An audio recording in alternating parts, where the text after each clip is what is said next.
एक बार की बात है, एक छोटे से गांव में रामू नाम का एक गरीब किसान रहता था। उसकी दुनिया बस उसके छोटे से परिवार तक ही सीमित थी। उसकी पत्नी सीता और उनकी इकलौती बेटी गौरी, तीनों एक दूसरे के लिए ही जीते थे।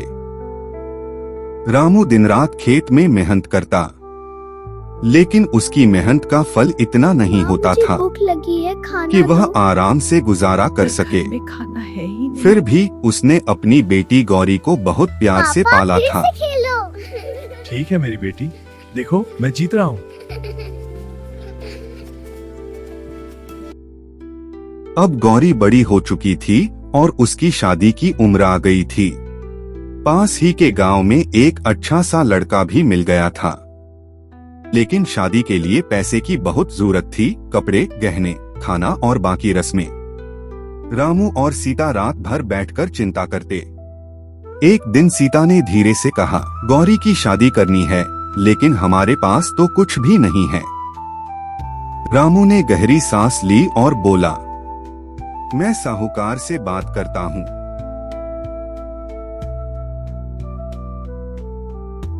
गांव का साहूकार लाला कालूराम बहुत ही निर्दयी आदमी था। वह गरीबों को ऊंचे ब्याज पर पैसे देता और समय पर पैसे न लौटाने पर उनकी जमीन तक छीन लेता था। रामू डरते डरते उसके पास गया। लाला जी, मेरी बेटी की शादी है, कुछ पैसे चाहिए, उसने हाथ जोड़कर कहा। कालूराम हंसते हुए बोला, पैसे मिल जाएंगे, लेकिन एक शर्त पर। अगर समय पर पैसे नहीं लौटाए तो अपनी जमीन मुझे देनी होगी। रामू के पास कोई और रास्ता नहीं था। उसने मजबूरी में हाँ कर दी। अरे आ गए आप? हाँ आ गया। क्या हुआ जी? क्या कहा साहूकार ने? घर लौटकर उसने यह बात सीता को बताई। दोनों की आंखों में आंसू थे, लेकिन बेटी की खुशी के लिए उन्होंने सब कुछ दांव पर लगा दिया।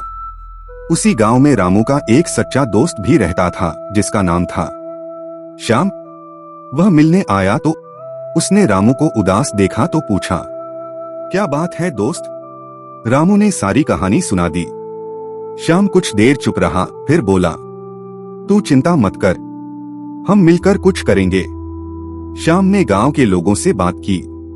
उसने सबको समझाया कि रामू ने हमेशा सबकी मदद की है, अब समय है कि सब मिलकर उसकी मदद करें। गांव वाले मान गए और सभी आदमी औरतें बोलने लगे कि हम उनकी मदद करेंगे, जरूर करेंगे। किसी ने चावल दिया, किसी ने कपड़े, किसी ने थोड़े थोड़े पैसे। धीरे धीरे शादी का सारा इंतजाम हो गया। जब कालूराम को यह बात पता चली तो वह गुस्से से तिलमिला उठा और बोला, मैं नहीं छोड़ूंगा इस रामू को। वह रामू के घर आया और बोला, ओ रामू, सरकार मुझे बुला लिया होता मैं आ जाता, आपने क्यों कष्ट किया? तुमने मुझसे पैसे लिए हैं, भूल मत जाना। श्याम को यह बात पता चली तो वह लाला कालूराम के घर गया और बोला, लाला जी, आपका पैसा समय पर मिल जाएगा। लेकिन इस बार रामू अकेला नहीं है, पूरा गांव उसके साथ है। कालूराम चुप हो गया।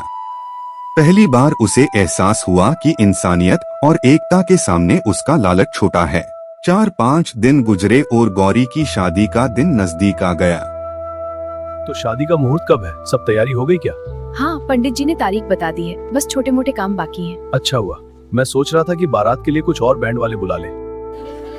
सभी एक जगह इकट्ठा होकर शादी से संबंधित बातें कर रहे हैं। कोई गौरी की तारीफ कर रहा है कि सुंदर लग रही है।